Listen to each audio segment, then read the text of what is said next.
বাংলাদেশের সর্বশেষ গুরুত্বপূর্ণ আপডেট সংবাদে আপনাকে স্বাগত। শুরুতেই সংবাদ শিরোনাম, পরে বিস্তারিত। শুরুতেই জানিয়ে দিব বৈষম্যবিরোধী ছাত্র আন্দোলনের নতুন কর্মসূচি ঘোষণা। আওয়ামী লীগ সরকারের পতনের 1 মাস পূর্তি উপলক্ষে নতুন কর্মসূচি ঘোষণা করেছেন বৈষম্যবিরোধী ছাত্র আন্দোলন। এই কর্মসূচির অংশ হিসেবে আগামীকাল বৃহস্পতিবার বিকালে ঢাকা বিশ্ববিদ্যালয় থেকে শহীদি মার্চ শুরু হবে। জানিয়ে দিব এখনও অধরা অস্ত্রধারী আওয়ামী লীগের ক্যাডারেরা। চট্টগ্রাম সাতকানিয়া আওয়ামী লীগ এবং সহযোগী সংগঠনের নেতাকর্মীরা গ্রেপ্তার আতঙ্কে ঘরবাড়ি ছেড়ে পালিয়ে বেড়াচ্ছে।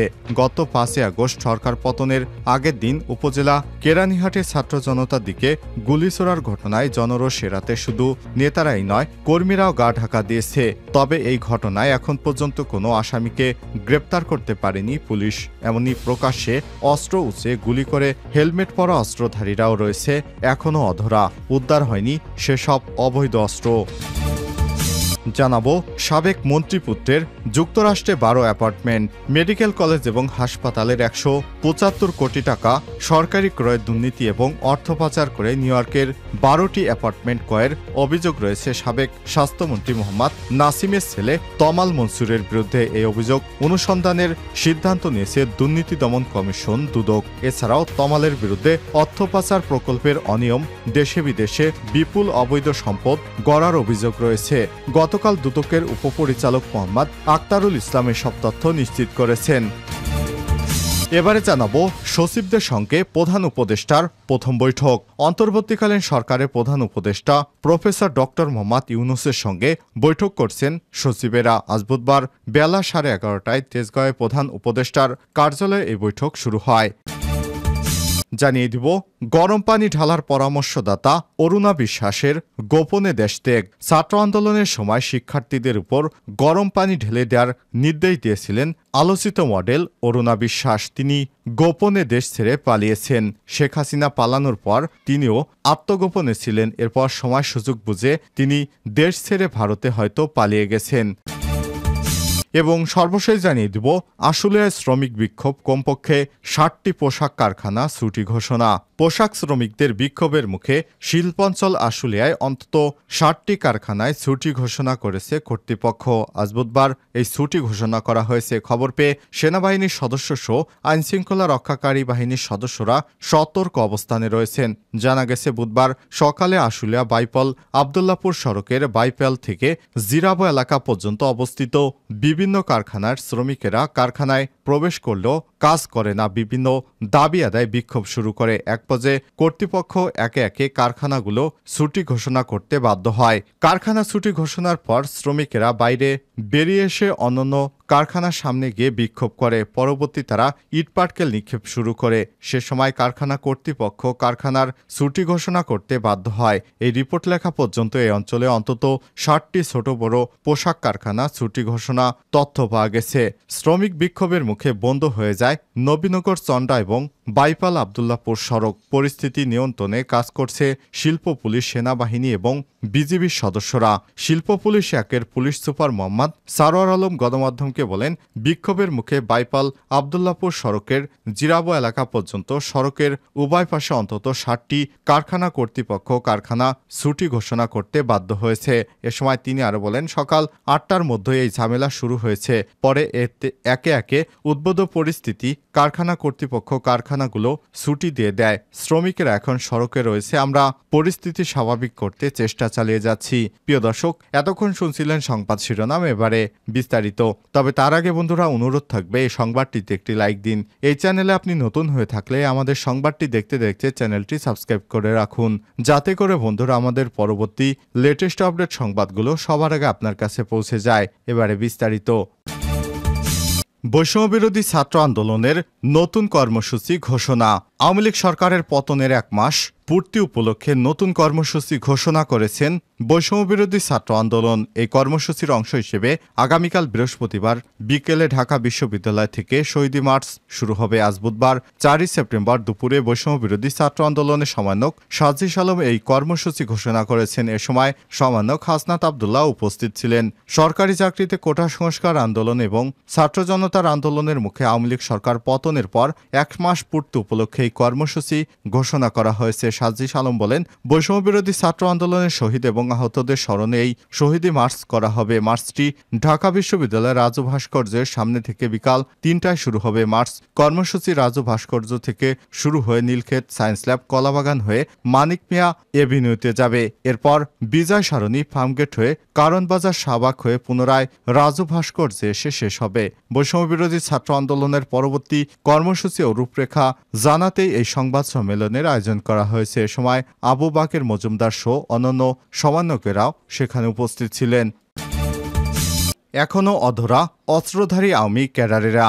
চট্টগ্রামের সাতকানিয়া আওয়ামী লীগ এবং সহযোগী সংগঠনের নেতাকর্মীরা গ্রেপ্তার আতঙ্কে ঘরবাড়ি ছেড়ে পালিয়ে বেড়াচ্ছে। গত 5 আগস্ট সরকার পতনের আগের দিন উপজেলার কেরানীহাটে ছাত্র জনতার দিকে গুলি ছোড়ার ঘটনায় জনরোষ এড়াতে শুধু নেতারাই নয়, কর্মীরাও গা ঢাকা দিয়েছেন। তবে এই ঘটনায় এখন পর্যন্ত কোনো আসামিকে গ্রেপ্তার করতে পারেনি পুলিশ। এমনকি প্রকাশ্যে অস্ত্র উড়ে গুলি করা হেলমেট পরা অস্ত্রধারীরা রয়েছে অধরা। উদ্ধার করা হয়নি এসব অবৈধ অস্ত্র। বিভিন্ন সূত্র থেকে জানা গেছে, গত 4 আগস্ট উপজেলা কেরানীহাটে ছাত্র জনতার দিকে নির্বিচারে গুলি ছোড়েন আওয়ামী লীগ এবং সহযোগী সংগঠনের নেতাকর্মীরা। সেদিন গুলিবর্ষণের ভিডিও ক্লিপ সামাজিক যোগাযোগ মাধ্যমে ছড়িয়ে পড়লে আওয়ামী লীগ এবং সহযোগী সংগঠনের নেতাকর্মীরা আত্মগোপনে চলে যান। সরকার পতনের পর অনেকেই মোবাইল ফোন বন্ধ রয়েছে, তাদের কল করেও পাওয়া যাচ্ছে না। সংশ্লিষ্ট একাধিক নির্ভরযোগ্য সূত্র জানায়, 4 আগস্টের ঘটনায় বন্দুক হাতে সামনে থাকা হেলমেটধারী স্থানীয় আওয়ামী লীগ এবং ছাত্রলীগ, যুবলীগ, স্বেচ্ছাসেবক লীগের নেতাকর্মী গ্রেপ্তারে ভয়ে তারা এলাকা ছেড়ে পালিয়েছে। অনেকেই আবার দেশ ছাড়ার প্রস্তুতি নিচ্ছেন বলে জানা গেছে। এদিকে স্থানীয় সূত্র বলছে, এদিন অস্ত্রধারীদের অনুসারী কেউ কেউ এলাকায় ঘুরে বেড়াচ্ছেন। এই ঘটনার দিন অস্ত্রবহন এবং গুলিবর্ষণের ঘটনায় কেউ কেউ মুখ খুলছেন, তবে এখনও কাউকে সেসব অস্ত্রধারীদের আওয়ামী ক্যাডারদের গ্রেপ্তার করা হয়নি।